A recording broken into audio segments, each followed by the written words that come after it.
Bom, e agora sim, a nossa entrevista aqui em Os Pingos nos Is com o presidente da Embratur, Gilson Machado, ele já está conosco aqui. Boa noite, presidente. Obrigado pela participação, pela presença aqui no programa, é um prazer ouvi-lo. Muito boa noite a todos vocês, eu me sinto muito honrado em participar do Pingo nos Is e estou à disposição dos senhores para qualquer esclarecimento.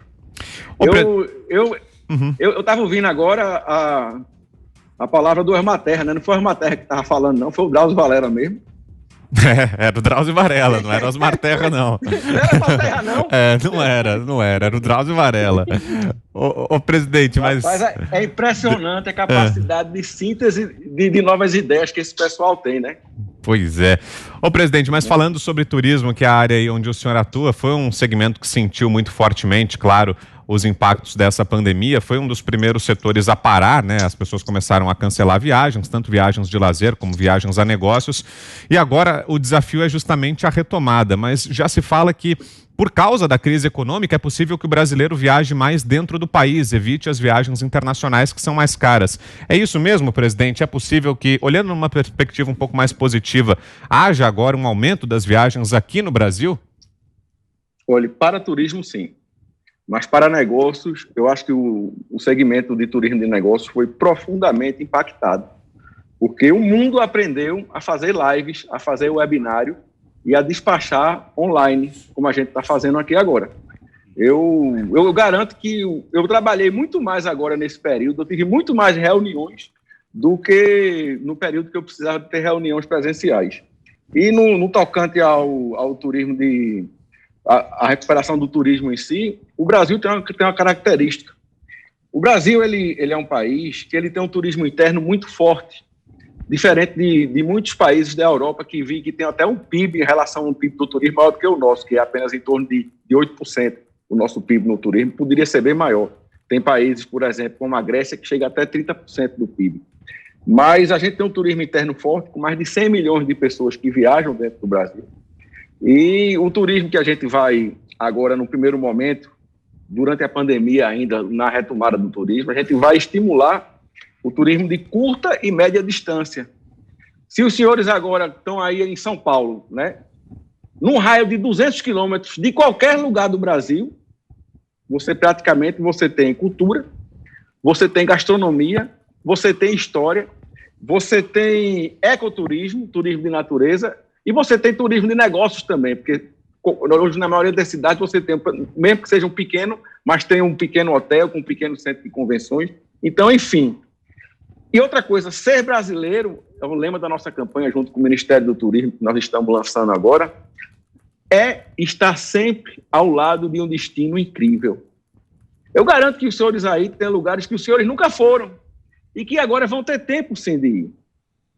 Eu volto a dizer, o ser brasileiro é você morar onde o mundo sonha em tirar férias.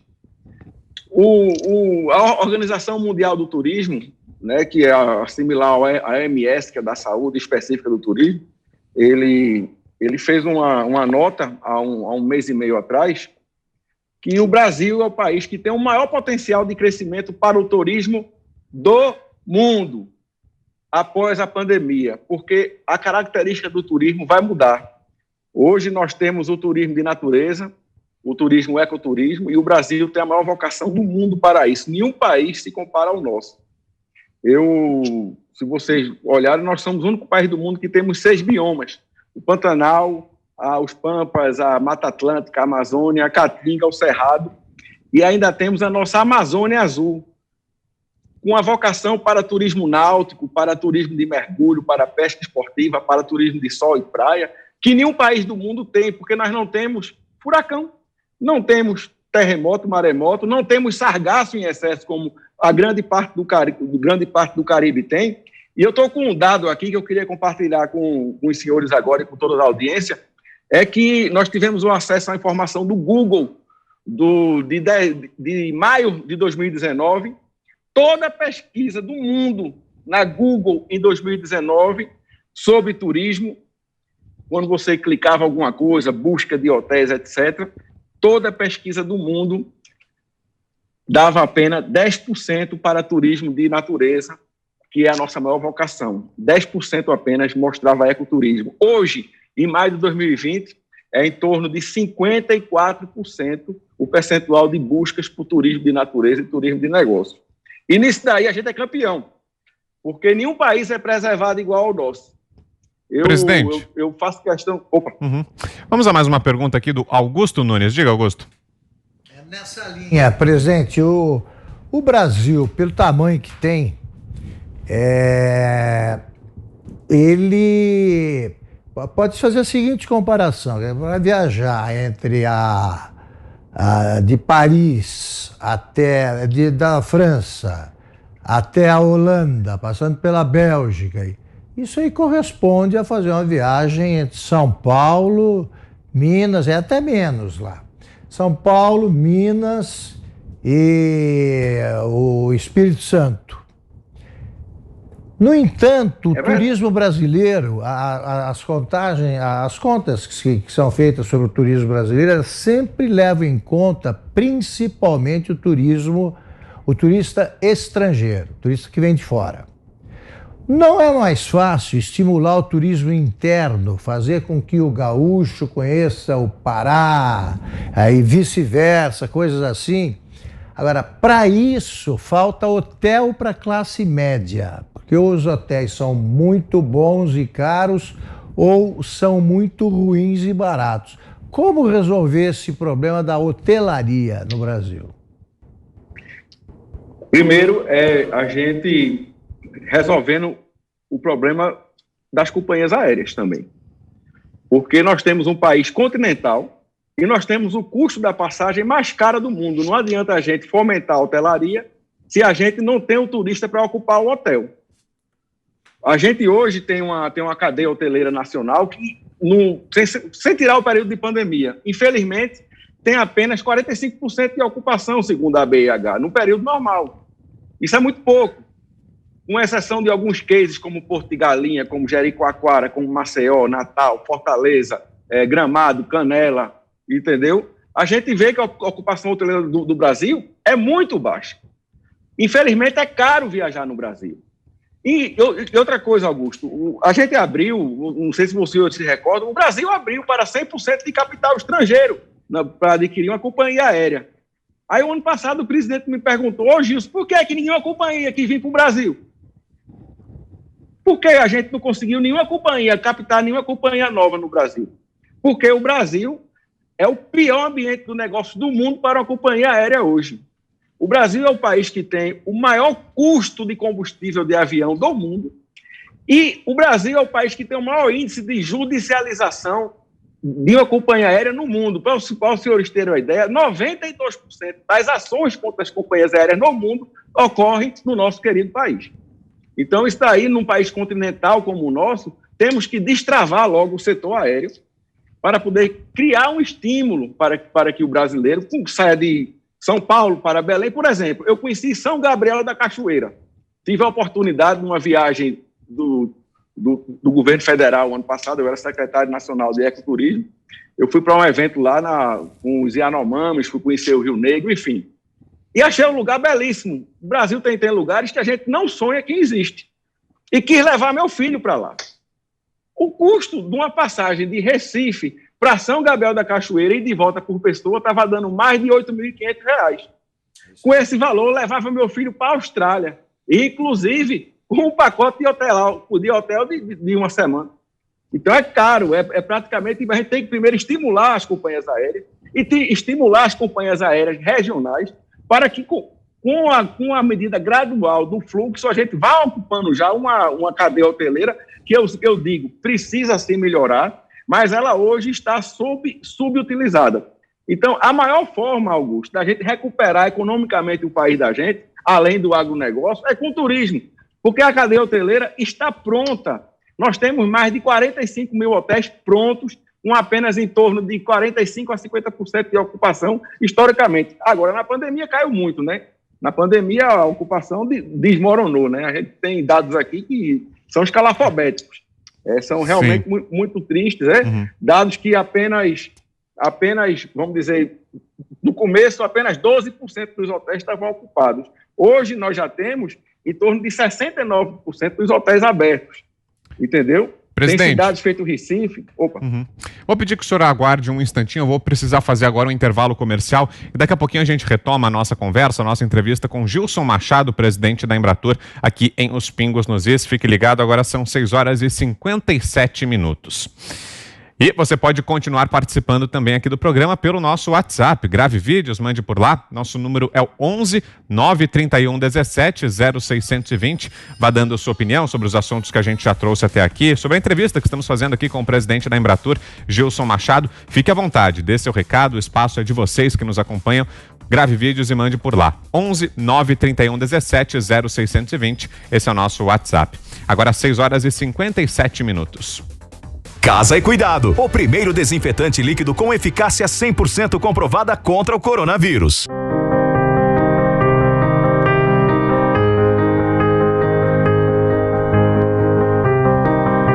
No começo, todo mundo ficou meio receoso com o que estava acontecendo, mas eu me sinto segura agora, com todas as precauções que a empresa tomou, todas as precauções que eu tomo comigo mesmo, com higienização, com distanciamento.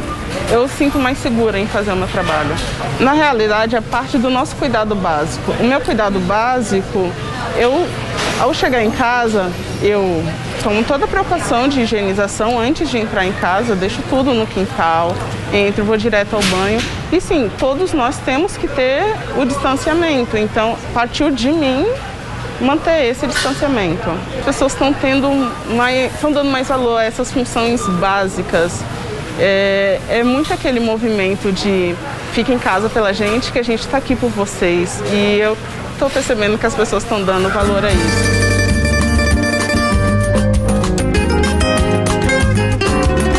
Houve uma coisa um dia desses que até mexeu comigo um pouquinho. O cliente agradeceu por eu estar aqui e por eu ter conversado com ele, que ele precisava de alguém para conversar e eu estava conversando com ele. Ele me agradeceu por isso. Olha, daqui para frente, eu já vejo que as pessoas se importam mais e percebem o quanto a gente é essencial. E eu espero que continue assim.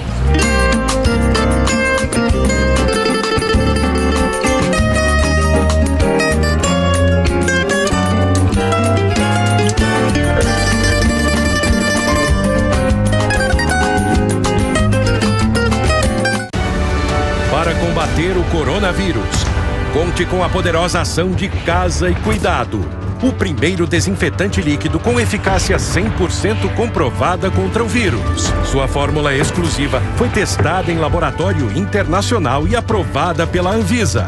No Casa e Cuidado, você pode confiar. Casa e Cuidado, o primeiro desinfetante líquido eficaz contra o coronavírus Covid-19. E chegou o Panflix, o novo aplicativo da Jovem Pan. Tem notícias, esporte, kids, humor, saúde, podcast. Tudo isso reunido num só ambiente. O conteúdo pode ser ao vivo ou on demand. E para acessar o Panflix é muito fácil. Você pode acessar a loja de aplicativos. Pode ser App Store ou Google Play. Baixe o aplicativo, se cadastre e pronto. Estamos de volta agora também com você que nos acompanha pelo rádio. Seja bem-vindo, você ouvinte da Jovem Pan. Daremos sequência aqui à nossa entrevista com Gilson Machado, presidente da Embratur, conosco ao vivo aqui em Os Pingos nos Is. A próxima pergunta é de Guilherme Fiuza. Por favor, Fiuza. Presidente, o senhor citou aí a necessidade urgente de se modernizar o setor aéreo no Brasil, inclusive fazendo referência aos preços, né, que eram realmente muito complicados. Agora, como é que o senhor vê o setor aéreo depois dessa pandemia, né, com essa queda de demanda? Como pensar em modernizar um setor que aparentemente estará aí à míngua, endividado? Como é que o senhor vê alguma política pública em relação a isso? Como é que o senhor está vendo esse cenário? Eu acho que as companhias aéreas, junto com a hotelaria, foram das maiores vítimas dessa pandemia. A gente vê aqui no Brasil, a demanda no começo da pandemia chegou a 8% apenas do fluxo normal que a gente tinha de voos. Você vê empresas como a Azul, por exemplo, que tem em torno de 152 aviões, com apenas 32 aviões voando. Hoje a gente já nota uma recuperação média da malha, né, da malha aérea, está em torno de 45% hoje a frequência dos voos que tinham anteriormente. E eu acho que é o setor que vai mais demorar a se reerguer. O custo da passagem, infelizmente, todas as pesquisas mundiais, tudo mostra que ele vai voltar à normalidade apenas em 2023. A normalidade de 2019, apenas em 2023. Então, a gente vê com uma preocupação, por isso que nós estamos agora estimulando o turismo interno e o turismo de curta e média distância. Mais uma pergunta, José Maria Trindade. Você, Zé? Pois é, eu queria me solidarizar com o presidente e dizer o seguinte, de que eu não sou sanfoneiro, sou das cordas, mas acho que a sanfona sofre um pouco de preconceito aí no Brasil, né? Então eu sou solidário aos sanfoneiros do Brasil, que é a orquestra, e é por isso que é muito usado assim, por imigrantes e tal. Mas, presidente, eu vejo, por exemplo, Porto Seguro. O senhor está falando aí das dificuldades do setor hoteleiro, mas não é só hotelaria, né? A dificuldade é geral, há muita dificuldade no setor. Mas a minha pergunta é, até quando isso vai demorar? Até hoje, por exemplo, Porto Seguro lá, com toda a estrutura, está tudo fechado. As barracas reformadas, pessoas que financiaram as novas barracas, tudo fechado, né? E está tudo fechado. Até quando e se há um planejamento do pós-pandemia para financiar esses hotéis também, mas locadoras de veículo, motorista de táxi, enfim, donos de barraca, restaurantes, olha, é um hecatombe. Um hecatombe que não foi o maior porque o presidente Bolsonaro fez várias ações para salvar o setor. Né? Fez várias MPs, fez o auxílio emergencial, né? A gente fez agora, está tramitando a MP 963, que abre um crédito de 5 bilhões para o setor do turismo, com recurso do FUNGETUR. A gente vê, inclusive eu estou indo para Porto Seguro amanhã com o ministro Marcelo, e a gente vai dar uma andada lá, ver agora de estado para estado, você vê uma diferença. Por exemplo, Alagoas. Alagoas, o governador não interditou as praias.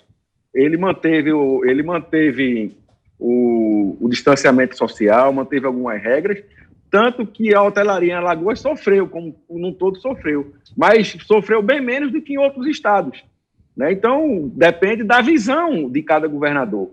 Infelizmente, nós estamos aprendendo com essa pandemia, com essa doença.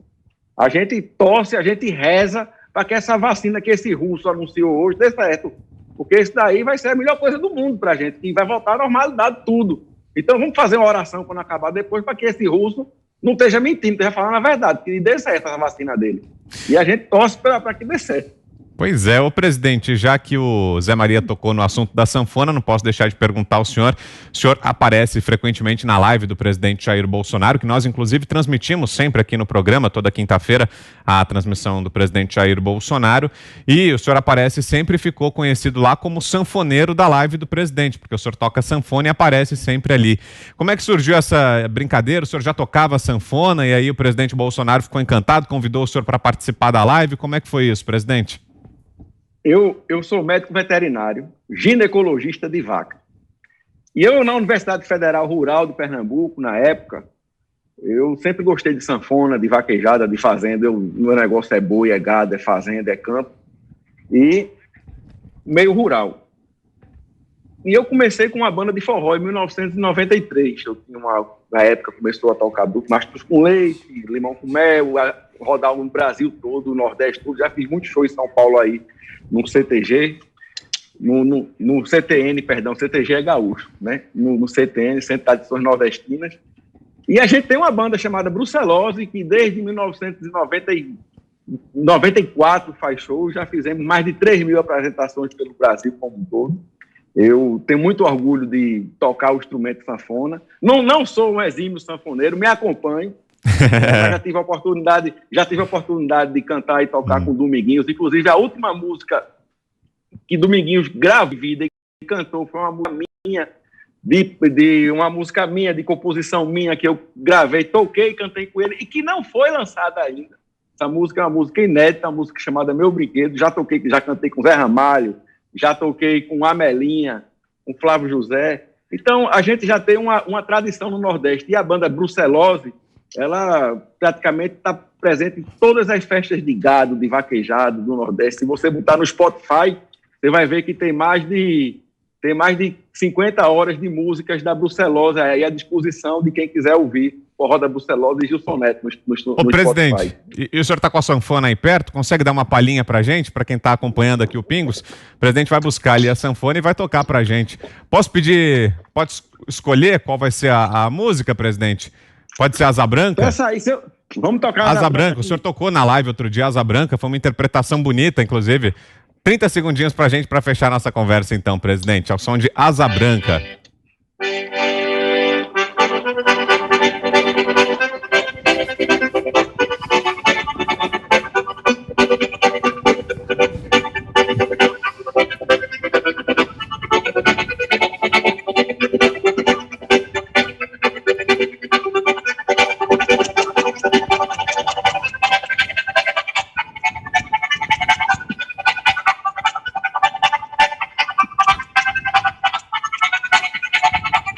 Muito bom, sensacional. Isso porque ele falou...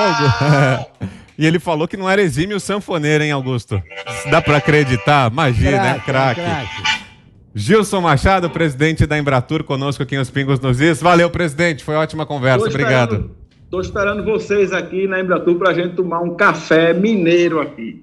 Combinado, anotado. Pode marcar na agenda. Obrigado, presidente.